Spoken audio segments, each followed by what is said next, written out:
Losing my wife was the toughest thing that I have experienced in my life. And it's something that makes you reassess your life. But in the end of the day, the core things.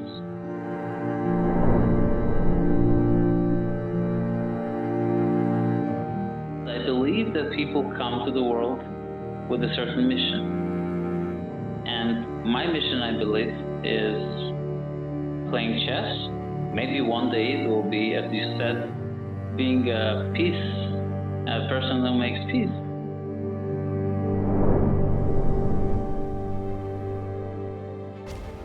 We are here with Levon Aronian at Wheel of Sport and chess player .ro, the best player in Armenia and one of the best chess players in the world. Levon, in Armenia, chess is considered the national sport. There were a lot of articles saying that in Armenia there is the highest rate of GM per citizen. How does it feel to be number one in such a distinguished company? Well, it's a lot of fun actually. Because a lot of people follow chess, and many chess players are like stars. So it leads to interesting things, like sometimes I don't pay for petrol, or sometimes I get to go to a restaurant and not pay anything. So many benefits of being a star in our field. And also we're quite a small nation, so for us every success is a big deal. And especially having a world-class player, and as a small nation winning 3 chess Olympiads and World Championship is huge. You somehow predicted my next question, because I know you were awarded with the highest distinction in sport, Master of Sports of the Republic of Armenia in 2009 after you won the World Rapid Chess Championship. In Yerevan or Armenia, can you walk 100 meters on the street without being recognized? No. In Armenia maybe, but not in Yerevan, because I was born in Yerevan. I lived here for 21 years. Then I moved and lived for 10 years in Germany, but now I am back to Armenia for the last 6 years. I live in Armenia, and I think in Yerevan most of the people know. What do they say you do? Do they have the guts to approach you, or did they just look from distance? Oh, it's actually wonderful, because a lot of people just recognize and they cheer me up when I have good tournaments. But sometimes I have bad tournaments, and I personally don't drive, so I take a taxi. And one time I took a taxi, and the guy was looking extremely angry at me, and I didn't know what's the reason for it. And after some time he went, "If you forgot how to play, why are you playing anymore? Why are you torturing us?" He was very angry.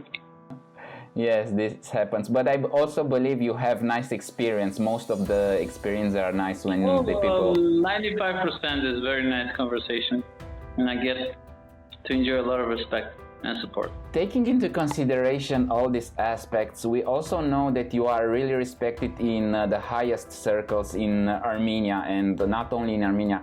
Do you think you can be, during this period, the man that can bring peace between Armenia and Azerbaijan? Or do you really think that, how you stated on Chess24 articles, you will be forced to join the army? It's not about being forced. I'm actually only for the peace. We're a small nation that we went through many massacres. And we want to live in an independent country and with friendly neighbors. So, of course, I would love to be initiator of peace. For example, a year ago there were Azeri journalists, and I took them around the city because I need to explain them and show them by example that we are dedicated to the idea of peace, and there is nothing that stops the peace except the ambitions of some politicians. Not in my country, I have to note. Do you think you can build like a bridge, maybe with the chess players, with top chess players like Shakhriyar, Mamediyarov? You know each other for a long time, you played a lot of games. Maybe do you think there can be a bridge? And to be chess is making there's peace. Always a very, very different rhetoric. My post, not in one post dedicated to the current event, have I ever stated something negative against Azeris? Have I ever said something, disrespectful? I always respect people, and I always look for the peace. I always look for understanding between nations. But the grandmasters from the opposite country, from Azerbaijan, you can see their Twitter feeds or you can see their Facebook feeds. They have very insulting things that they're saying. Therefore, it's difficult when you come to a table and you want to talk peace and your opponent is insulting you. It's difficult to establish a dialogue. Coming back to chess life, could you please tell us what was the best lesson that you learned at chess and you were able to apply in real life? I think chess teaches you to cope with failure, to cope with losses that are inevitable in the game of chess. And I think that's just to understand that there is a general plan, and the tournament is not just one round, it's 9 games, and it continues. And you should, I would say, remember your past, take the lessons from it, dream about the future, have a dream, have a vision, but always live in the current moment. So that's, for example, the strongest trait of chess computers. For example, when you put a position to a computer or he plays a game, he never thinks about the things of the past. He never sits there and says, oh, wait, I had a good position, what happened? This is terrible, now I'm going to suffer. He only thinks about what's going to happen now and what he wants to happen in the future. And that's extremely important. Extremely important, I think, to model your thought in that way. How do you cope with all the challenges that you had during this year? Because it was a really difficult year for everyone, for the whole globe, but maybe more difficult for you. No, absolutely. Losing my wife was the toughest thing that I have experienced in my life. And it's something that makes you reassess your life. But in the end of the day, the core of things. I know that, for example, in our relationship that lasted 13 years, I have done everything in my power to make her happy.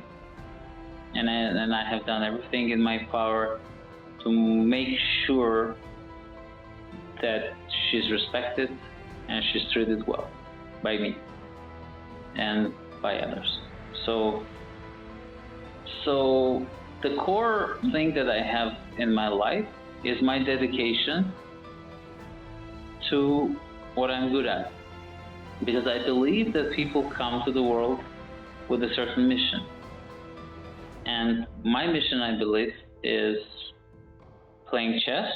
Maybe one day it will be, as you said, being a person who makes peace.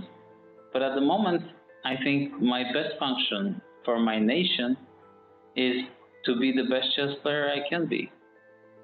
And when I think about the years that I spent with Ariane, we always were determined, we always thought about this, that I have to be the best version of myself. Because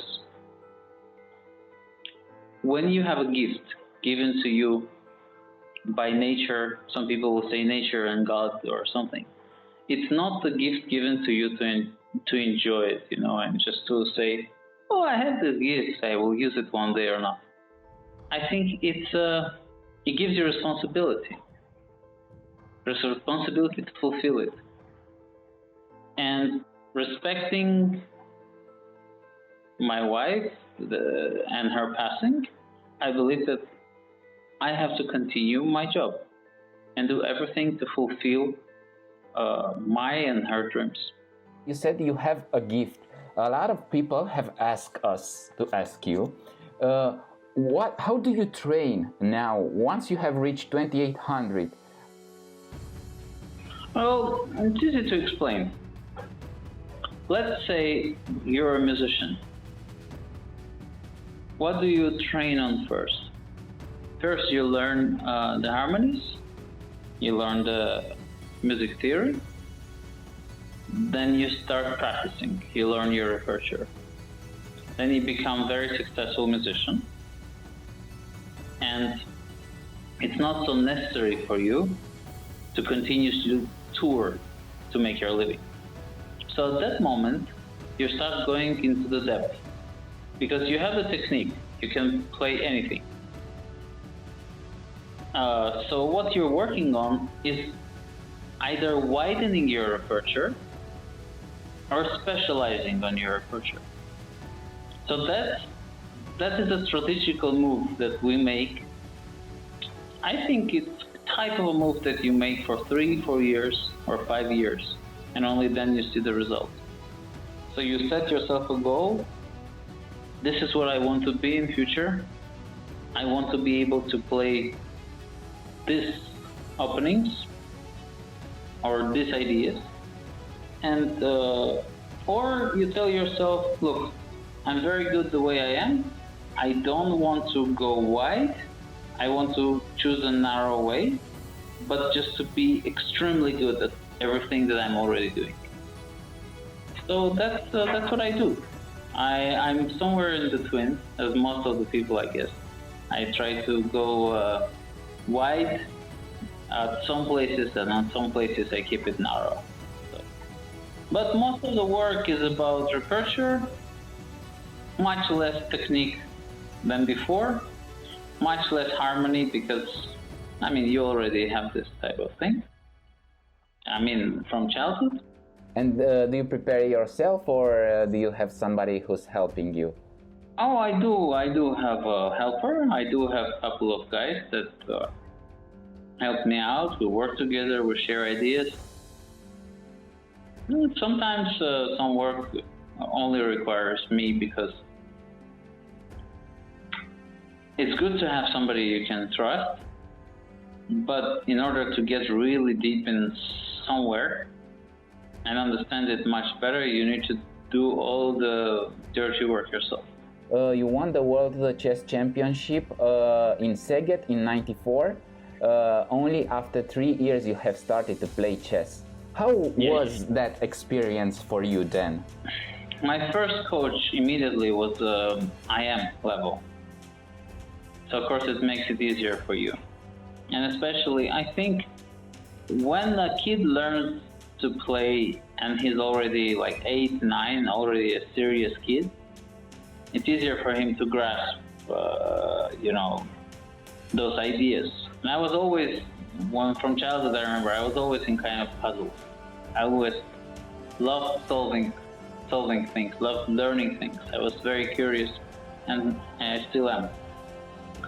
So I had a really good coach, and so very early on I started playing well, and we solved a lot of puzzles blindfold. So for me, there was no distinction to play blindfold or normal chess. And in junior chess, mostly it's all about kind of openings and tactics. And this is something we're working on a lot. We're playing a lot of blitz with my coach. And that tournament that I won, I was there with my coach and my mother. But my mother had no place to stay, so she was staying in a bus that was supposed to take us back. And I won the last game on her birthday. So of course it was an extremely special tournament. Okay. Do you remember any, candidates that were there for that title? Because I looked and I saw Etienne Bacro, and do you remember others maybe? Yes. Well, I think Ruslan Ponomaryov was playing. I think Alexander Grishuk was playing. Bacro. Many players, because we're the same generation. So. From your junior period, do you remember any, important win? And at the same, what about a painful loss? So if you remember a game that was really, that marked you at that moment, and also, the opposites lost. Actually, in that tournament that you mentioned, I lost in round 3. I lost against a Romanian player, Ganta Horia. Ganta Horia? Oh. Yes. Yes, I know him. I lost against him, and then I won all the rest of the game. So I scored 8 out of 9, I remember.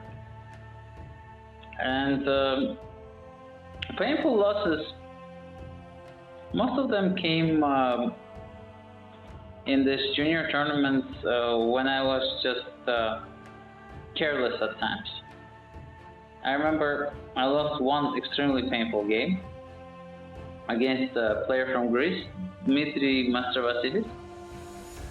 He played the Paulson, and at some point I decided, for some reason, when my knight was on d4, I decided to play bishop f4.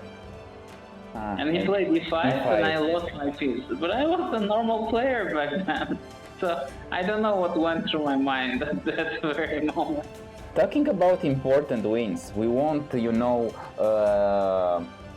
duck the elephant in the room, and we will ask you about how was the win against the world champion Magnus Carlsen not so long ago. Oh yes, I normally have so many good positions against Magnus. I've managed to outplay him quite a few times throughout my career, but he's a very tough nut to crack, because I think in some concepts he's like a computer. He doesn't care what happened in the past, had he played badly, or he just continues to play. That's what probably makes him the greatest player in history. The ability just to completely forget what happened before. But that game worked out well for me from the start. I had a pleasant position. He was down on time, so I'm very happy that, especially this tournament, Norway Chess, I've beaten him 3 times there already, so it's pleasant to win against Magnus in Norway. Who do you think will be able to take the crown from Magnus Carlsen in the upcoming period? We don't know if it will be next year, or we don't know when. But who do you think maybe it can really take the crown from him? Well, it's difficult to say, because there are many equal players. Of course, Bobby is a very good player, very well prepared, very professional. Then you have Ding Liren, who's a very hard-working guy. But I also count on myself.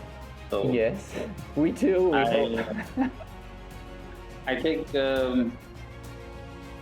I think there must be about 10 players that would be able to pose some problems to Magnus, but I'm not sure if they can beat him.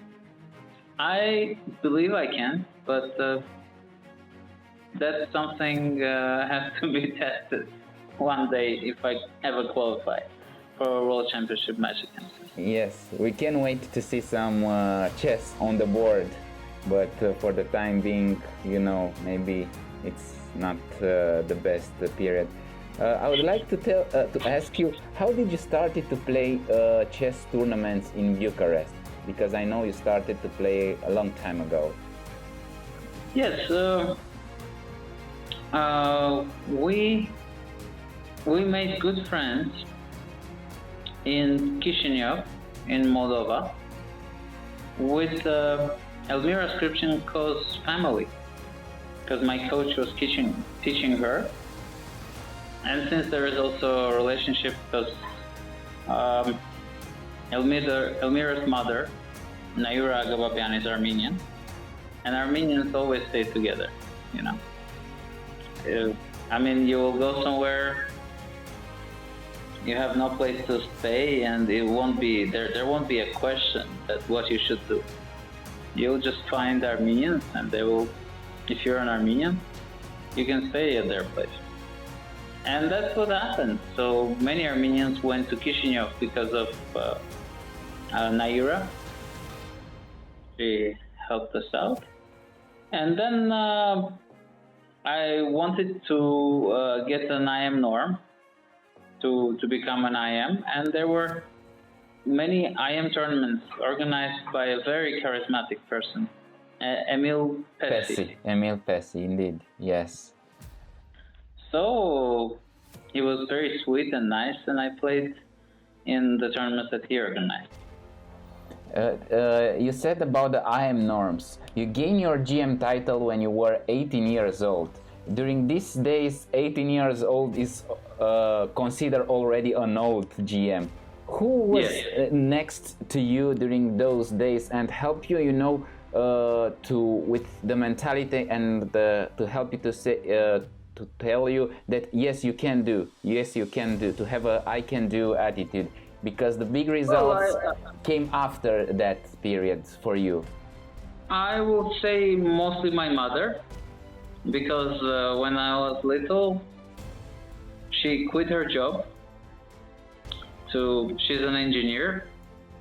She quit her job to dedicate her every day to looking for sponsors for me, and also to push me to become a good chess player, because my father is from Belarus, and there is a lot of chess culture, but not as much, not as important as in Armenia. And in my mother's family, my grandfather, my uncle were all chess players. Amateurs, but loved to play chess. So for her, it was very important. She knew that I am talented. So she didn't really spend a long time convincing me to go to school. So I quit school early on and dedicated myself to chess. So after all of this, I think not continuing or giving up was not an option, because it would be betraying my whole life, my whole childhood. So this is interesting. I'm sure not a lot of people knew that you quit school for chess, and but even though you quit school from chess, I think this is important for the kids that they will watch this video. Did you start continuing reading books, staying up to date with all the information? Because they will think, okay, he quit school and he made chess and he was not interested in, the basic literature, math and so on. No, my parents know that I'm very curious.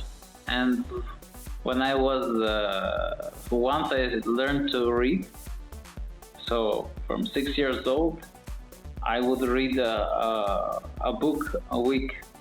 I was such a keen reader. So my parents always had to look for books for me. So they knew that I'm going to self-educate. There was not a question about it. I think if I was a lazy type, I don't think my parents would agree to let me be on my own. Could you please tell us a player that you don't like to play against with, not because maybe you don't have such a good results, but due to his style?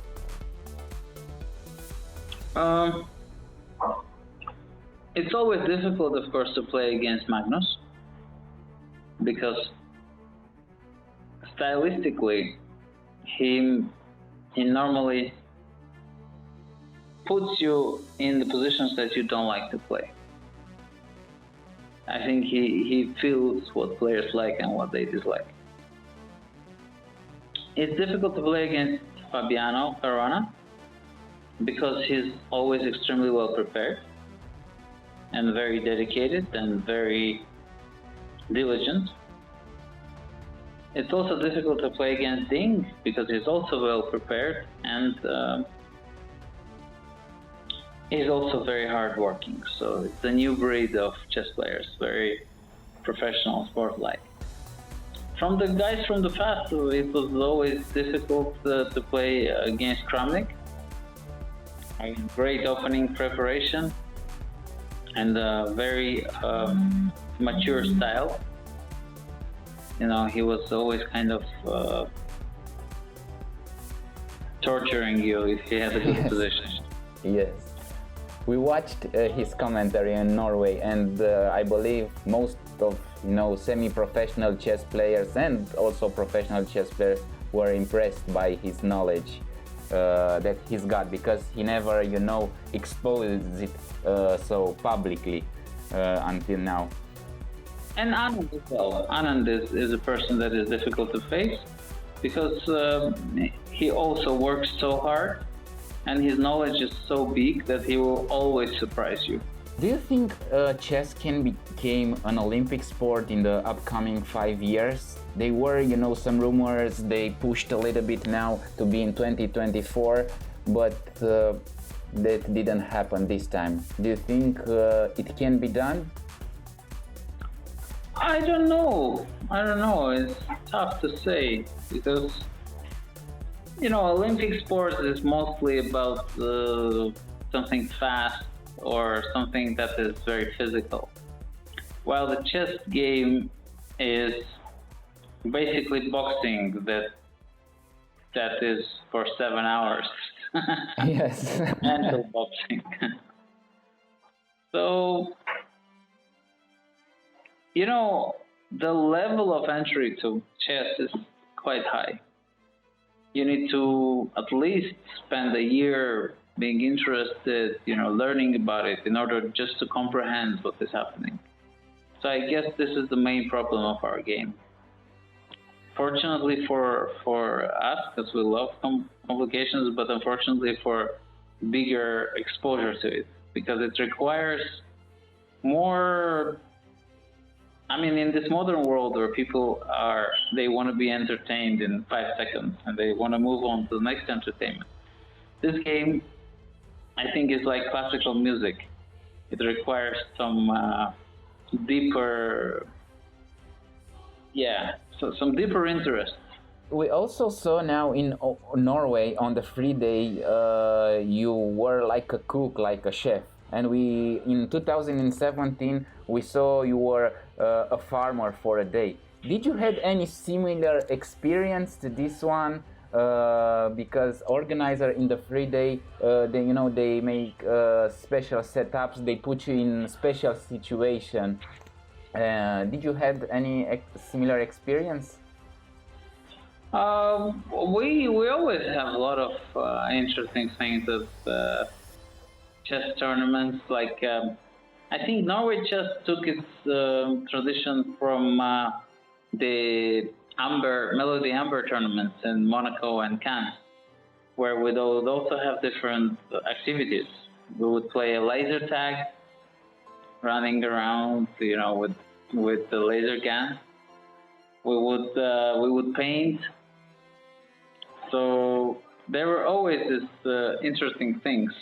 And in Norway, we had some even greater excitement. I don't know if people recorded it, but we had different matches of fencing against each other. This was absolutely brilliant. So chess players were piercing each other. And we had some archery. Yeah.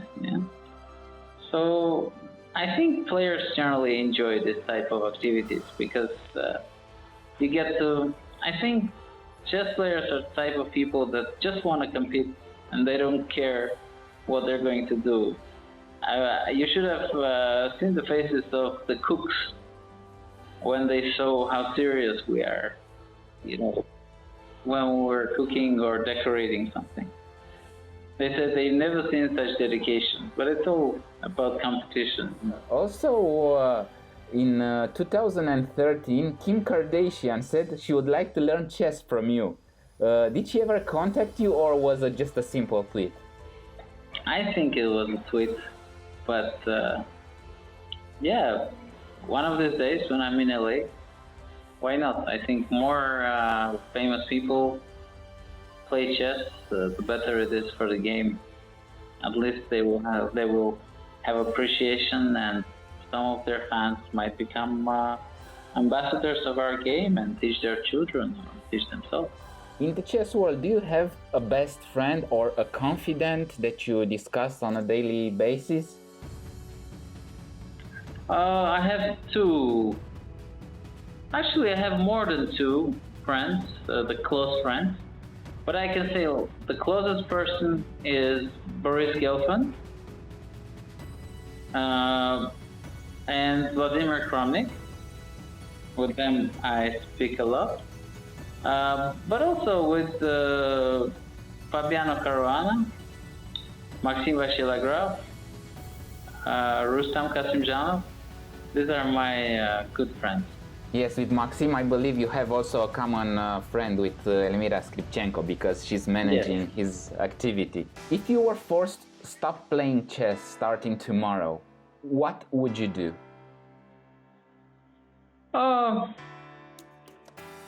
Tough to say, but my main interests are, most of my friends are musicians, and my main interests are in classical music or different sports. Maybe I would try to manage a sports team or something like that, or just be a part of some musical experience, just to kind of promote it, push it, inspire it, use my qualities as a chess player. Which kind of sports do you watch mostly?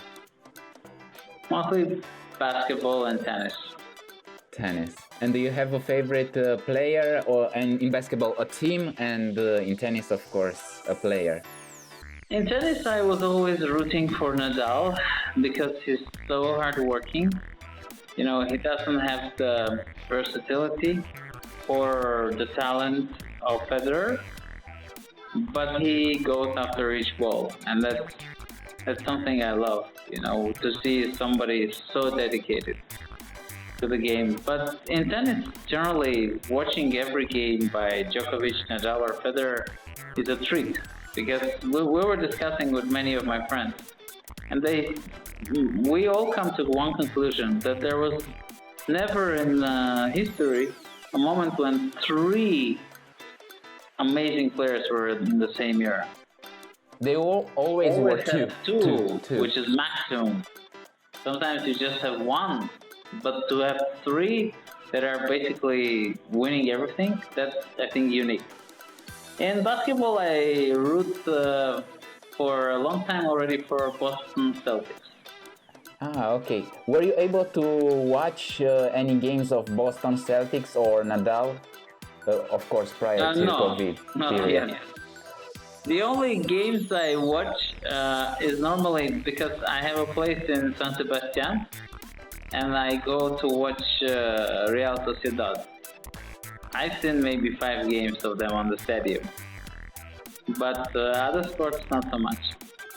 Who do you think is the best football player right now? Well, Messi. My heart is with Messi. It's always been there. Okay, I have another question for you. Could you please tell us who is the famous person that you have in your phone agenda?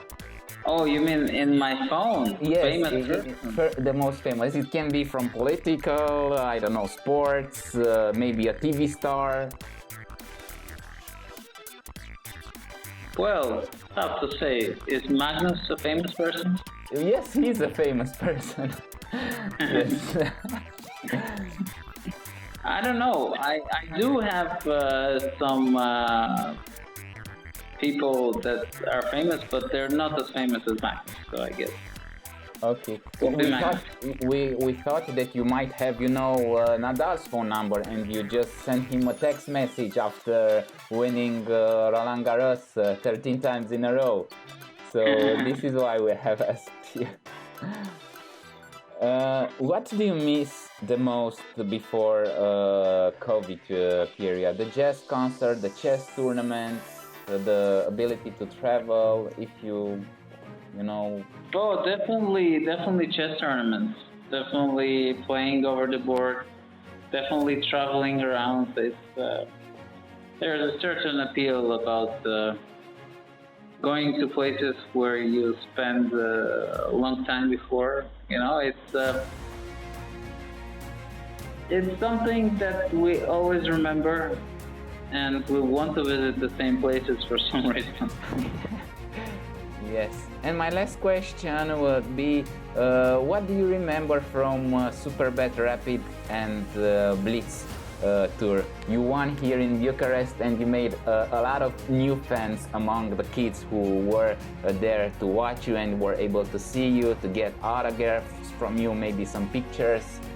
What do you remember, Well, it was very interesting because, I haven't visited Bucharest for such a long time. So it was since '99.